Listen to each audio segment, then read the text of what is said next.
எம்பெருமானார் திருவடிகளே சரணம்.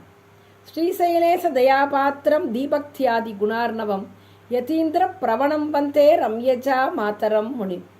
ஆர்த்தி பிரபந்தத்தில் 10வது பாசுரம்.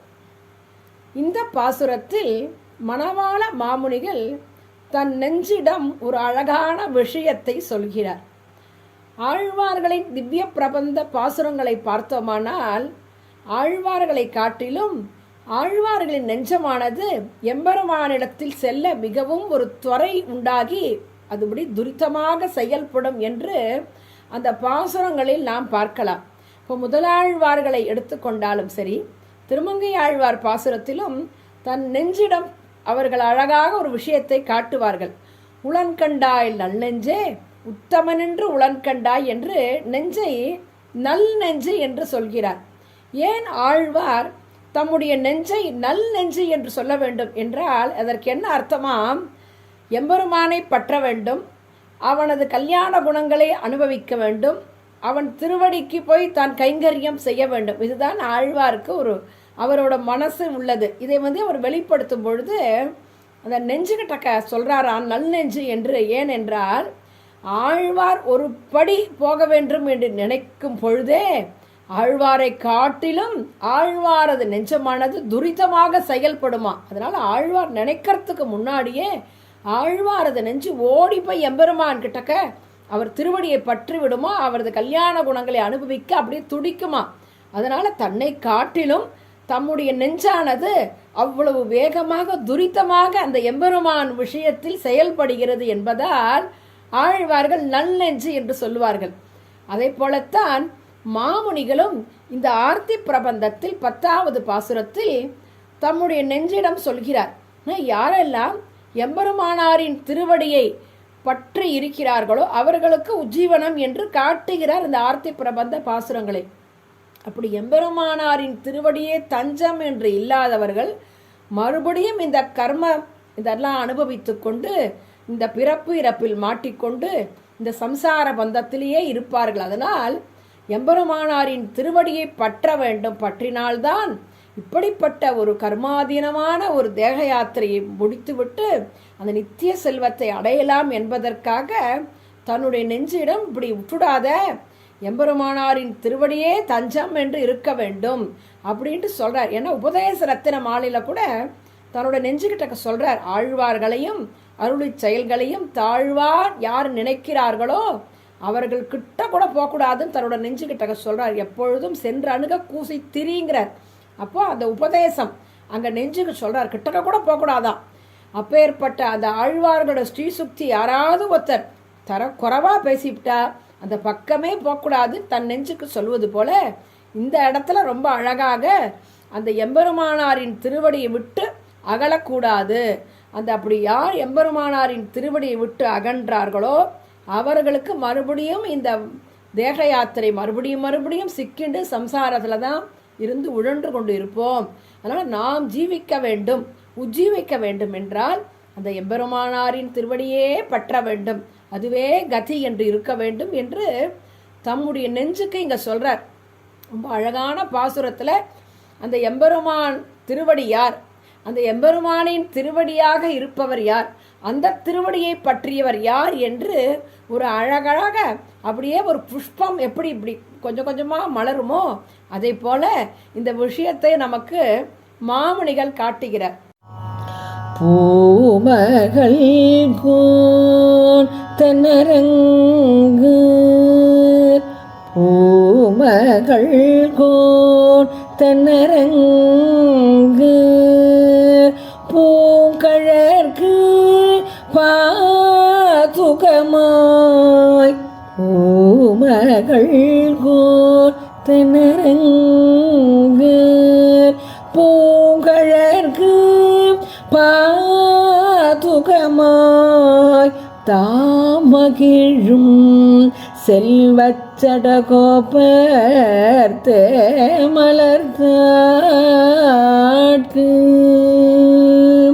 தாமகிழும் செல்வச்சடகோபர் தேமலர்தாட்கு ஏதினிய பா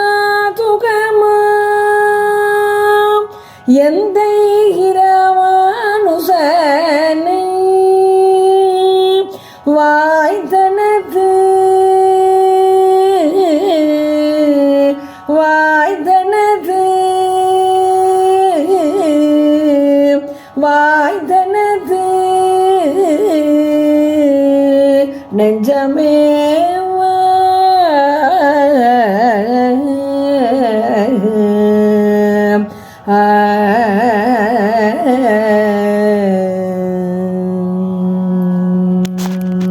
இங்கே பூமகள் கோன் தென்னரங்கர் பெரிய பிராட்டி இல்லையா?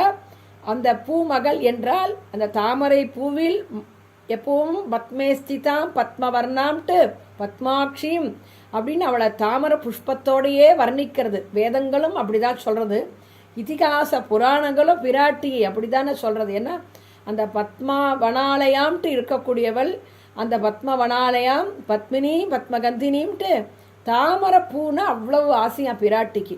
அந்த தாமரைப்பூவில் வசிப்பவள், தாமரை பூவியை இருப்பிடமாக கொள்பவள். எப்படி அந்த தாமரை புஷ்பத்திற்கு குளிர்ச்சி நறுமணம் மென்மை என்றெல்லாம் இருக்கிறதோ அத்தனையும் இந்த பிராட்டிக்கு இருக்கு. ஏன்னா அடியார்களை பார்க்கும் பொழுது எந்த கோபமும் பிராட்டிக்கு வராது, குளிர்ச்சியா அப்படியே நம்மளை அவளோட வீக்ஷணத்தை நமக்கு செலுத்துறா இல்லையா?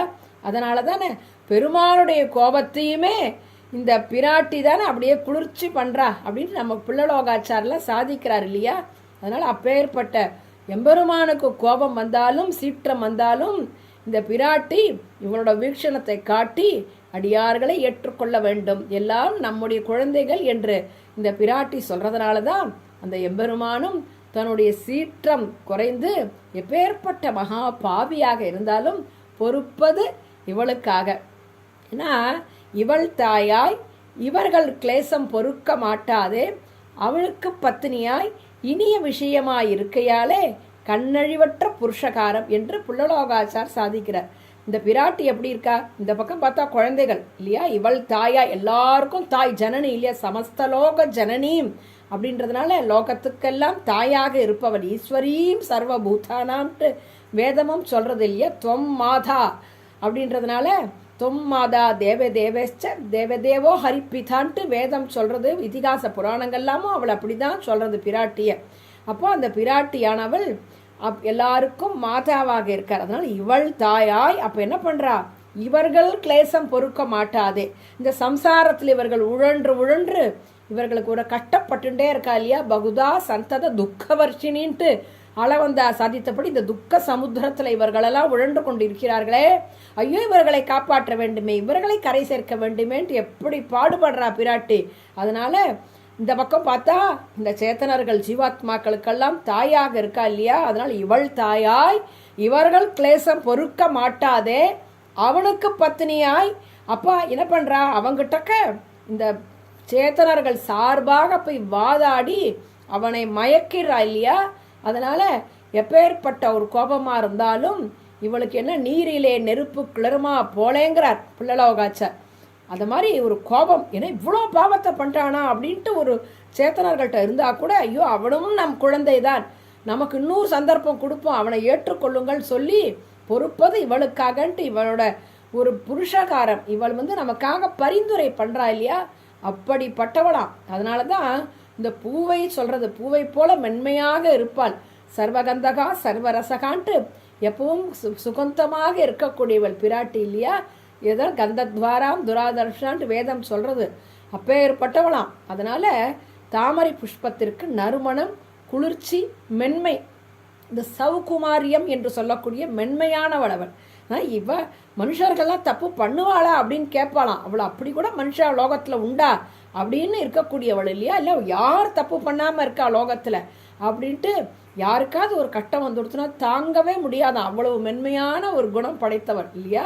அதனாலதான் அந்த தாயார் சொல்லும்பொழுது இந்த ஸ்ரீ என்ற திருநாமமே அதோட அர்த்தம்தான். இந்த ஸ்ரீ தாயாருக்கு ஆயிரக்கணக்கான திருநாமங்கள் இருந்தாலும் அந்த ஸ்ரீ என்ற திருநாமம் எதற்குன்னா எல்லா அடியார்களும் போய் தாயாரை பற்றுகிறோம் இல்லையா? அந்த தாயாரானவள் என்ன பண்றா? நம் சார்பாக பெருமாளை போய் பற்றுகிறாளாம். ஏன்னா நாம் எல்லாம் சொல்லக்கூடிய நம்முடைய கட்டங்கள், துக்கங்கள், நம்மளோட விசாரங்கள் என்னென்னலாம் நம்ம மனசுல இருக்கோ இதெல்லாம் போய் நம்ம தாயார்கிட்ட போய் கொட்டி தீக்கிறோம் இல்லையா? இதை இந்த காதலை வாங்கிட்டு அந்த காதலை விடமாட்டா. ஆனால் என்ன பண்ணுவா? அத்தனையும் எடுத்துன்னு போய் பெருமாள்கிட்ட போய் சொல்லி அவளை கேட்க வைப்பாளா. அதனால தான் ஸ்ரீ என்ற திருநாமம். ஸ்ரீயத்தே ஸ்ரயத்தே.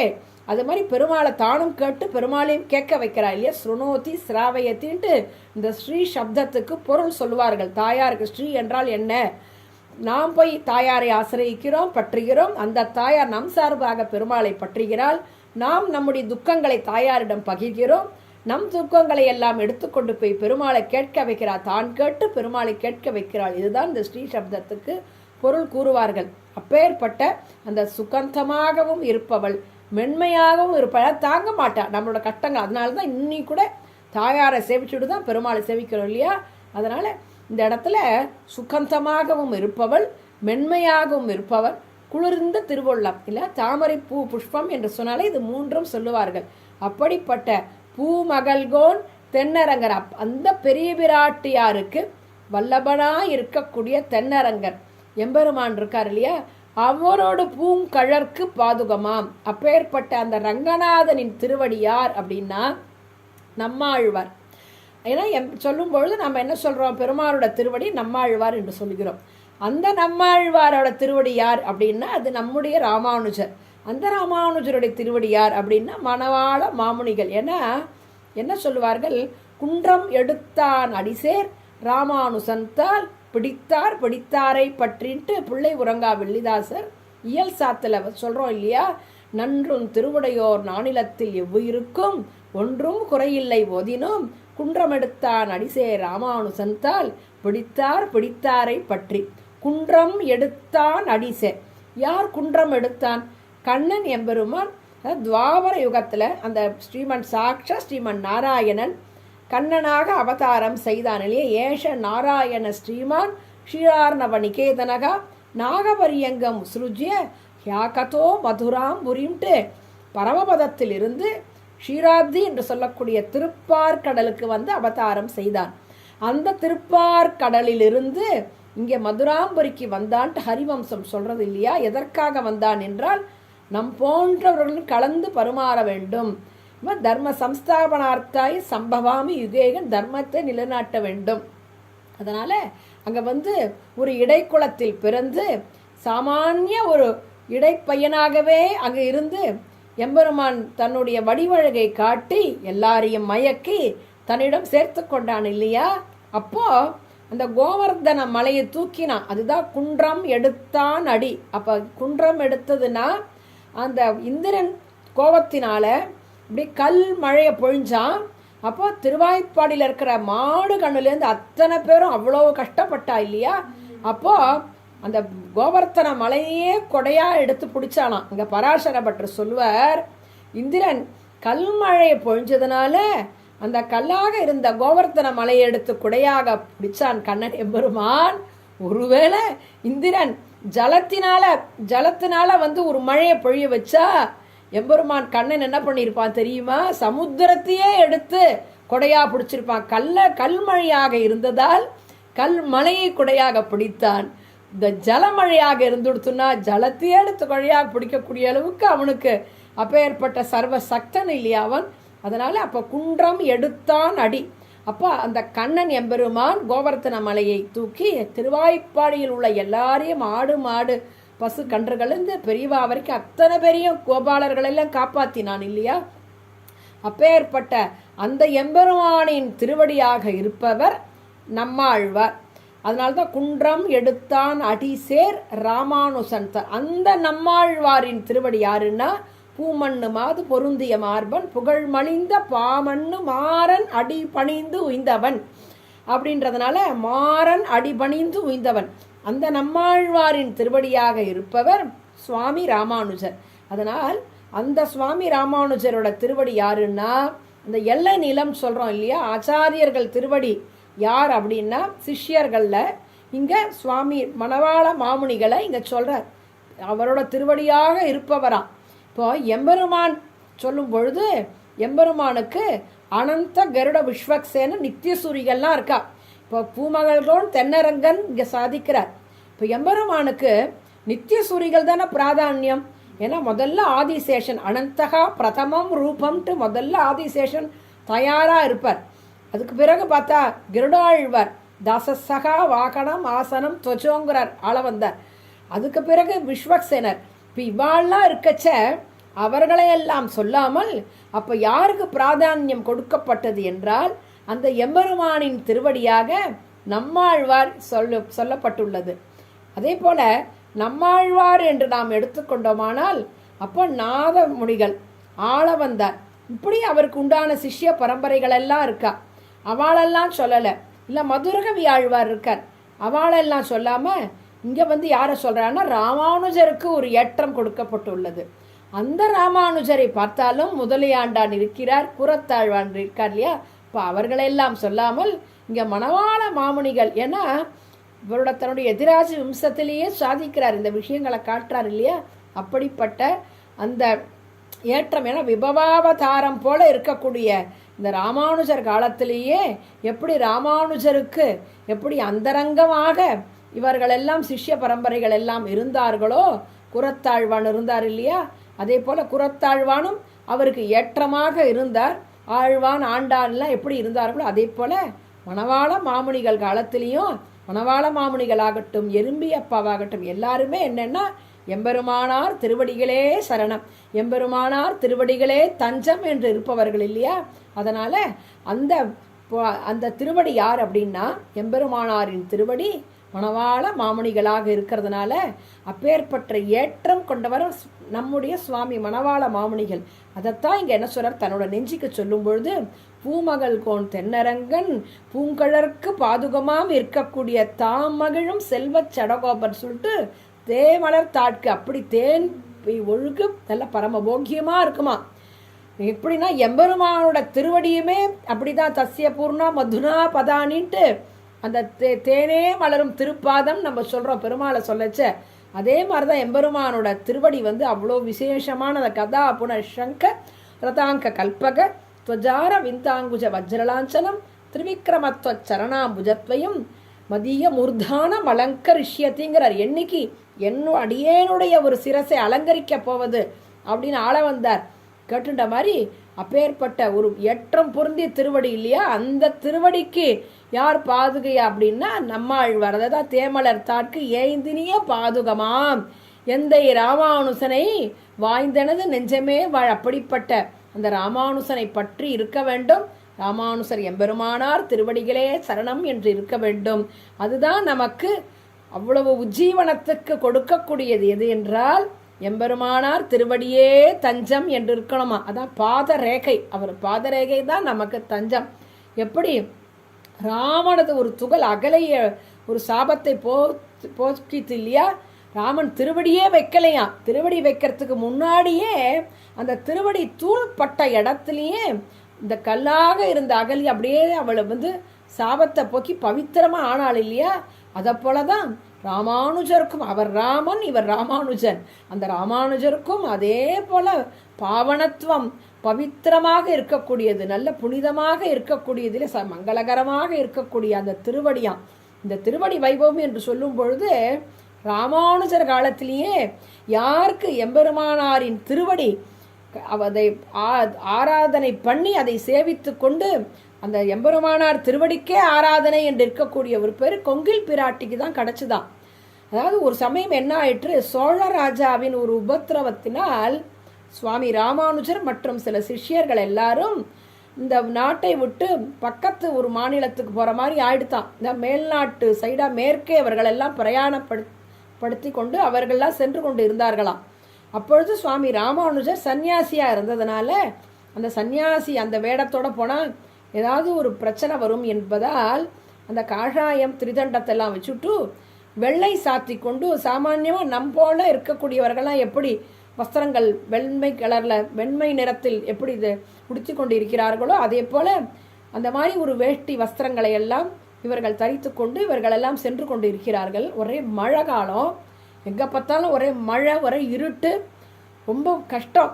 அந்த நாளெல்லாம் ஒன்றும் இந்த மாதிரி வாகன வசதிகள்லாம் ஒன்றும் இல்லாத காலங்கள் இல்லையா. அப்போது இப்படியே போயின்னு இருக்கா 6 நாள் இரவு பகல், சாப்பாடு கிடையாது, ஒன்றுமே இல்லை. அப்படி சோழராஜாவோட அவர்கள் வேலையாளெலாம் அப்படி துரத்திண்டு வரா. அதனால் எங்கேயோ போய் ஒரு இடத்துக்கு போய் சேரணும் அப்படின்றதுனால அதுவும் எம்பெருமான், அது ஒரு வியாஜம்தான், எல்லாத்துக்கும் ஒரு வியாஜம். ஏன்னா எந்த ஒரு காரணமும், ஒரு காரியம்னா அதுக்கு ஒரு காரணம் இருக்கும். அதனால் எம்பெருமானார் இப்படி கிளம்பி போனதும் வேற ஒரு பெரிய சில காரியங்கள்லாம் ஆறத்துக்கு தான் இந்த மாதிரி சங்கல்பித்தாம்புலருக்கு சிஷ்யர்களோட போகிறார். ரொம்ப மழை காட்டில். அங்கே ஒரு இடத்துல போனால் ரொம்ப ஒரு இருட்டு. அந்த இடத்துல ஒரு விளக்கு தெரியறது. சரி, இங்கே விளக்கு தெரியறதே, இங்கே யாராவது இருப்பார்களோன்ட்டு இவர்களெல்லாம் போக வச்சு அங்கே கேட்குறா, எங்கிருந்து வருகிறீர்கள்? வேடர்கள்லாம் இருக்கா. கேட்குறா இவர்களை பார்த்து, எங்கிருந்து வருகிறீர்கள்னா, கோயிலிலிருந்து வருகிறோம். கோவில்னா ஸ்ரீரங்கம். கோயில் திருமலை பெருமாள் கோயில் என்று சொல்வார்கள். கோவில்னா ஸ்ரீரங்கம், பெருமாள் கோயில் என்றால் காஞ்சிபுரம், திருமலை என்றால் திருமலை திருப்பதி. சொன்ன உடனே அங்கே ராமானுஜர் எப்படி எழுந்தருளி இருக்கிறார் என்று அங்கே விசாரிக்கிறார்கள். உடனே இந்த சிஷ்யர்கள்லாம் கேட்குறா, உங்களுக்கு எப்படி ராமானுஜரை பற்றி தெரியும் சொல்லுங்கன்னு கேட்குறா. அப்போது அவர்கள் சொல்கிறார்களாம், நாங்கள் எல்லாம் நல்லான், அவர்களோட சிஷ்யர்கள். எங்களுக்கு நல்லான் என்பவர் ஹிதம் எதை சொன்னார், அதாவது ஹிதம்னா க்ஷேமத்தை கொடுக்கக்கூடியது, நல்லதை கொடுக்கக்கூடியது என்ற அர்த்தம். எங்களுக்கு எம்பெருமானாரின் திருவடியே தஞ்சம் என்று இருங்கள் அப்படின்னு நீங்கள் எப்போ பார்த்தாலும் எம்பெருமானாரின் திருவடியே நீங்கள் நினைத்து கொண்டு இருக்கணும். அடியேன் ராமானுஜ தாசன், எம்பெருமானாரின் திருவடியே சரணம் அப்படின்னு சொல்லிட்டு இருக்கோன்ற ஒரு ஹிதத்தை எங்களுக்கு உபதேசம் பண்ணதுனால நாங்கள் அன்னிலேருந்து இன்னி வரைக்கும் நாங்கள் எம்பெருமானார் திருவடிகளே சரணம் சொல்லிட்டு இருக்கோம் அப்படின்னு சொன்ன உடனே ராமானுஜருக்கு தூக்கி வாரி போட்டுதான். அப்பா அந்த நல்லான் சக்கரவர்த்தின்னு இருந்தார் இல்லையா, அவரோட அந்த காலமேகமானது இங்கும் இப்படி ஒரு மழை பெஞ்சு இப்படி நமக்கு ஒரு வெள்ளம் அடிக்கிறது, அவரோட கருணை மழை அப்படின்ற மாதிரி அங்கே சொல்லிவிட்டு உடனே தன்னோட வஸ்திரங்கள் எல்லாம் காய வச்சு, ரொம்ப மழை, அவர்களுக்கு இருக்கிறதுக்கு இடமே இல்லை, இருந்தாலும் அவன் அந்த இடத்துலையே ஒரு வேலி மாதிரி போட்டு இருந்ததான். அங்கேயே அவர்கள் எல்லாம் இந்த பழைய ஈர துணியெல்லாம் உலர்த்தி திருப்பி அந்த வஸ்திரத்தை மறுபடியும் தரித்து கொண்டார்களாம். உடனே அந்த வேடர்கள் எல்லாம் வேறு ஒரு இடத்துக்கு இவர்களை அழைத்து கொண்டு போய் நீங்கள் அங்கு இருக்க வேண்டும் என்று சொல்ல, அங்கு போனால் இவர்களுக்கு ஆகாரமே இல்லையா, 6 நாள் 7 நாள் இல்லைன்னு அந்த வேடர்கள் என்ன நினைத்தார்களாம், இப்படி ஒரு கைங்கரை செல்வர்களை வந்து இருக்கும் பொழுது அவர்களை விட்டுவிட்டு நாம் எப்படி சாப்பிடுவது, அதனால் இவர்களை இந்த இடத்துல இருக்க வேண்டாம் என்று சொல்லி வேறு அதுக்கும் ஒரு இடத்துல மலையிலேயே அந்தாண்ட ஒரு அக்ரஹாரம் மாதிரி ஒரு இடம், அந்த அக்ரஹாரத்தில் கொண்டு போய் இவர்களை கொண்டு சேர்க்கலாம் என்று அங்கு ஒருவரிடம் சொல்லி இவர்களை எல்லாரும் அழைத்து கொண்டு செல்கின்றார்கள். அங்கே அவள்கிட்ட சொல்கிறாருவா, இந்த வேடர்கள்லாம் இவர்களுக்கு நீங்கள் உணவு படைக்க வேண்டும், ஏன்னா இப்போ 5-6 நாளாக ஒன்றுமே சாப்பிடலை அப்படின்னு சொல்லிவிட்டு இவர்கள் வந்து விடுகிறார்கள். அப்பொழுது சுவாமி ராமானுஜரும் அவரது சிஷ்யர்களும் அந்த இடத்துல இருக்கும் பொழுது அங்கே ஒரு பெண்மணி வருகிறார். பெண்மணி வந்த உடனேயே என்ன வேண்டும் என்று எல்லாம் கேட்டு எல்லாம் விவரத்தை எல்லாம் தெரிந்து கொள்கிறாள். தெரிந்து கொண்ட உடனே சரி இவர்களுக்கு உணவு எல்லாம் நாம் தயார் செய்வோம் சொல்லிட்டு இப்படியே கிளம்புறா. அப்போ சுவாமி ராமானுஜர் சாதித்தாராம் தம்முடைய சிஷ்யர்கள் கிட்டக்க, இவள் எப்படி உணவு படைக்கிறாள் என்று பாருங்கள் என்று சொல்கிறார். உடனே அந்த சிஷ்யர்களெல்லாம் அந்த பெண்மணியை பார்க்கிறார்கள். அவள் உடனே ஸ்நானம் செய்து, ஏன்னா அப்போ ராமானுஜர் எத்தியாக வரலை, ஏன்னா வெண்மை நிறத்தில் தான் வஸ்திரம் தரித்து கொண்டு வந்திருக்கிறார். அதனால் கையில் திரிதண்டமும் கிடையாது.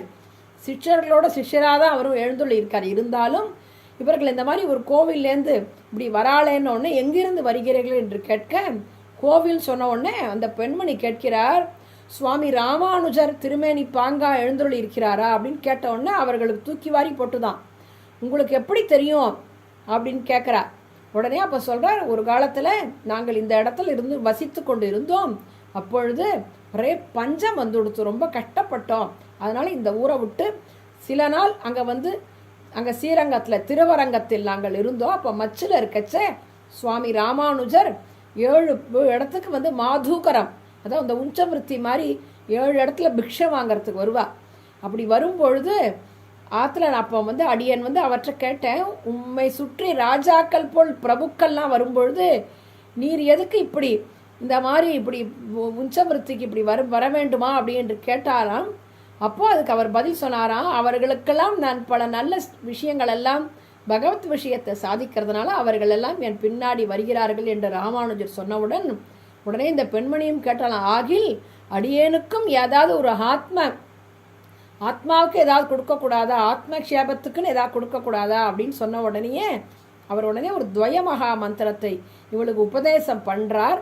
உடனே அவளும் அந்த துவயமகா மந்திரத்தை சொல்லி கொண்டு இருந்து கொஞ்ச நாள் கழித்து என்ன ஆகிடுத்து, மழை எல்லாம் பெஞ்சு அந்த ஊர் சுபிக்ஷமாக ஆகிடுத்து. நம்ம இனிமேல் நம்மளுடைய ஊருக்கு போகலான்ற சமயத்தில் அந்த மந்திரம் மறந்து போயிடுத்தான் அவளுக்கு.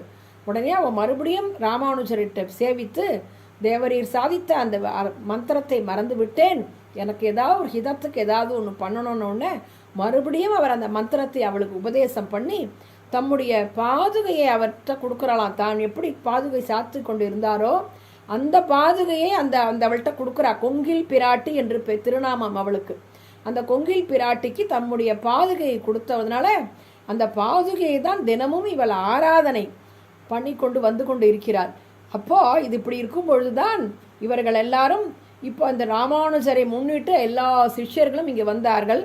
அப்போ ராமானுஜர் சாதித்ததின் பேரில் இந்த சிஷ்யர்கள் எல்லாம் அந்த பெண்மணியை பார்த்து இவள் என்ன செய்கிறாள் என்று பார்க்கிறார். ஏன்னா ஒரு உணவு அருந்த வேண்டும் என்றால் அதை நாம் எம்பெருமானுக்கு தயார் செய்ய வேண்டும் என்று நினைத்து நாம் அதை தயார் செய்ய வேண்டும். நம்முடைய தேகத்துக்கு என்று நாம் சாப்பிடக்கூடாது. நாம் எந்த ஒரு பண்டம் செய்தாலும் இது எம்பெருமானுக்கு பகவத் அர்ப்பணம், இல்லை பாகவதர்களுக்கு இருந்தாலும் பகவத் அர்ப்பணம் பண்ணினத்தான் அவர்களும் எடுத்துக்கொள்வார்கள். அதனால் அப்போ பகவானுக்கு என்று செய்யும் பொழுது நமக்கு உடலும் உள்ளமும் தூய்மையாக இருக்க வேண்டும்.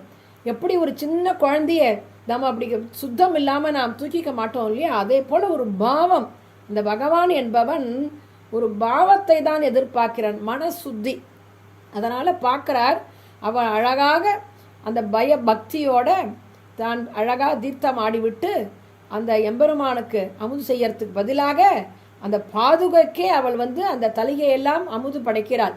இதையெல்லாம் இந்த சிஷ்யர்கள் பார்க்குறா. ஒரு ரூமுக்கு போகிறாளாம் அந்த பெண்மணி. அந்த பெண்மணி அங்கே போய் கதவை சார்த்தி கொண்டு ஏதோ ஒன்று சொல்லி அதற்கு பிறகு அந்த அமுது செய்ததையெல்லாம் அந்த பாதுகைக்கு கண்டோரலை பண்ணி அதற்கு பிறகு அதை கொண்டு வந்து வைக்கிறாளாம். இதை பார்த்துட்டு சொன்ன உடனே அவர்களுக்கு அது பாதுகை என்று புரியவில்லை. ஏன்னா தூரத்திலிருந்து கவனித்ததால் ஏதோ ஒன்று வைத்து கொண்டு இருக்கிறாள், ஆனால் அது என்ன என்று தெரியவில்லை. ஆனால் ஏதோ ஒன்று சொல்லுகிறாள் என்று சொன்ன உடனே அந்த பெண்மணி வழியில் எல்லாரும் நீங்கள்லாம் அமுது செய்யலாம் அப்படின்ட்டு சொன்ன உடனே அப்போ கேட்குறாராம், நீ அம்மா நீ ஏதோ உள்ளே வச்சுட்டு இருக்கியா, அது என்னதுன்னு கேட்குறார். அப்போ இது சுவாமி ராமானுஜர் கொடுத்த பாதுகை அப்படின்னோடனே அதற்கு எப்படி உனக்கு தெரியும், அது ராமானுஜர் தான் கொடுத்தாரா, அது ராமானுஜர் தானா அப்படின்னு இந்த இவர்களெல்லாம் கேட்க, அப்போ வழக்கு எடுத்துன்னு நான் ஒரே இருட்டாக இருந்தது இல்லையா, வழக்கு எடுத்துன்னு ஒத்தொத்தர்கிட்டையா இப்படி திருவடிக்கிட்டையா அப்படி வச்சுட்டு அந்த கொங்கில் பிராட்டி பார்க்கும் பொழுது ராமானுஜரோட திருவடியை பார்க்குறா. அந்த ராமானுஜர் திருவடியும் இவரிடம் இருந்த பாதுகையும் ஒரே மாதிரி இருந்தவுடனே இவளுக்கு அப்படியே கண்கள் அப்படியே ஜலம் கொட்டுறதான், அழ ஆரம்பிச்சிட்டாலாம் கொங்கில் பிராட்டி. உடனே எல்லாரும் சாந்தப்படுத்தி எல்லாரும் உடனே எம்பெருமானார் சொன்னாரா, விதுரான் நாணி புபுஜே சுச்சினி குணவந்திச்சேன்ட்டு. ஏன்னா அன்னைக்கு விதுரன் அளித்த உணவை கண்ணன் எப்படி உண்டானோ அதே போல் நீங்கள் எல்லாரும் இவள் கொடுத்த இந்த அன்னத்தை நீங்கள் எல்லாம் சாப்பிடுங்கோன்ட்டு அமுது படைத்து இருக்கிறாள், நீங்கள் எல்லாரும் சாப்பிட வேண்டும் என்று எம்பெருமானார் தன்னுடைய சிஷ்யர்கள்கிட்ட சொன்னாலாம். ஏன்னா இவளது பாவனத்துவமாக இருக்குது, ரொம்ப புனிதமானது. எப்படி ஒரு அன்னத்தை பகவானுக்கு அர்ப்பணம் செய்து சாப்பிடுவது விசேஷமோ அதே போல் இது ஆச்சாரியன் திருவடிக்கு இவள் அதை கண்ட்ரோலில் பண்ணி கொடுத்துருக்கிறாள். அதனால் உள்ள அன்போடு கொடுத்துருக்கா. பத்திரம் புஷ்பம் பலம் தோயம் யோமே பக்தியா பிரயச்சதி அப்படின்னு கண்ணன் சொன்ன மாதிரி அந்த பக்தியோடு அவள் பண்ணியிருக்கா. அதனால் அஷ்னாமி பிரயதாத்மனகான்னு சொன்னா இல்லையா, அந்த பாவசுத்தி எதிர்பார்ப்பான் எம்பெருமான். அதே போல் இவ்வளோ அந்த பாவசுத்தி விதுரன் அவர்கள் வீட்டில் அப்படி தானே கண்ணன் சாப்பிட்டான். அதனால் அதே போல் நீங்களும் இதை ஏற்றுக்கொள்ளலாம் என்று சொல்லிவிட்டு, ஆனால் தான் சாப்பிடவில்லையாம். ஏன்னா தன்னுடைய திருவடி தன்னுடைய பாதுகைக்கு கண்ட்ரோலில் பண்ணினதை தாம் சாப்பிட முடியாதுன்றதுனால அவர் மறுத்து விட்டார். அப்புறம் பால் பழம் ஏதோ கொடுத்துருக்காவோ, கொடுத்துட்டு அதுக்கு பிறகு ஒரு 4-5 நாள் அங்கே தங்கி இருந்து அவளுக்கு கண்டுபிடிக்க முடியும். ஏன்னா அவர் ஒரு மாதிரி வெள்ளை நிறத்தில் இருந்ததுனால இவரோட வேஷ்டியெல்லாம் அவளால் கண்டுபிடிக்க முடியல, கையிலையும் திருதண்டம் இல்லாததுனால புரியல. மறுபடியும் அந்த காஷாய் வஸ்திரங்களை எல்லாம் தயார்படுத்தி அப்புறம் திருதண்டம் எல்லாம் கொண்டு தம்முடைய திருவாராதன பெருமாளுக்காரில் பேரருளாள பெருமாளுக்கு அவர் முன்பாக வைத்து அதற்கப்புறம் அவர் சாற்றி கொண்டார் என்று ஒரு வரலாறு சொல்லுகிறது. அப்படி அந்த எம்பெருமானாரின் திருவடியே ஆராதிக்கக்கூடிய ஒரு பேர் அந்த கொங்கில் பிராட்டிக்கு கிடைச்சது. எப்பேற்பட்ட பேர்! அதுவும் எம்பெருமானார் திருக்கரத்தாலேயே பெற்றுக்கொண்டவள் இல்லையா? அது இன்னும் விசேஷம். எம்பெருமானாரின் திருக்கரத்தாலே பெற்று அவரது முழு அனுகிரகத்தையும் பெற்றவள் அந்த கொங்கில் பிராட்டி. அந்த திருவடியை அந்த திருவடியே எல்லாம் என்று இருந்தவள். அந்த பெருமாளை கூட அவ ஆராதிக்கல, அந்த திருவடிக்கே எல்லாம் ஆராதிச்சா இல்லையா? அப்பேற்பட்ட ஒரு உயர்வான பேர் கிடைச்சது. அதனால இந்த அடி வாங்கினேனோ கொங்கில் பிராட்டியை போலேன்னு திருக்கோளூர் பெண்புள்ள ரகசியத்தில் சொல்றது போல அந்த திருவடிக்கு அவ்வளவு பாவனத்துவம் உண்டு. ஆனால் ஆச்சாரியன் திருவடி யார் பற்றுகிறார்களோ அவர்களுக்கு எல்லாமே ஒரு சாதனை ஆகுமா. அந்த ஆச்சாரிய பக்தி, ஆச்சாரிய பிரேமம், அந்த திருவடிதான் எல்லான்னு இருக்கணுன்றதுனால தான் எனது நெஞ்சமே வாழுங்கிறார் மாமுனிகள் இந்த இடத்துல. ராமானுசனை வாய்த்து அந்த ராமானுசன் திருவடியே தஞ்சம் என்று நினைக்கணும் அப்படின்ட்டு தன்னுடைய நெஞ்சுகிட்டக்க பிரார்த்திக்கிறார். அவ்வளவு அருமையான பாசுரம். இந்த பாசுரத்தில் எம்பெருமானாரின் திருவடியே தஞ்சம், எம்பெருமானாரின் திருவடியே சரணம்ட்டு நாம் எப்பவும் ஆச்சாரிய பிரேமை, ஆச்சாரியன் திருவடியே கத்தி என்று இருக்க வேண்டும் என்பதை இந்த பாசுரத்தில் நமக்கு காட்டி கொடுக்கிறார் ஆழ்வார். எம்பெருமானார் திருவடிகளே சரணம். ஜீயர் திருவடிகளே சரணம்.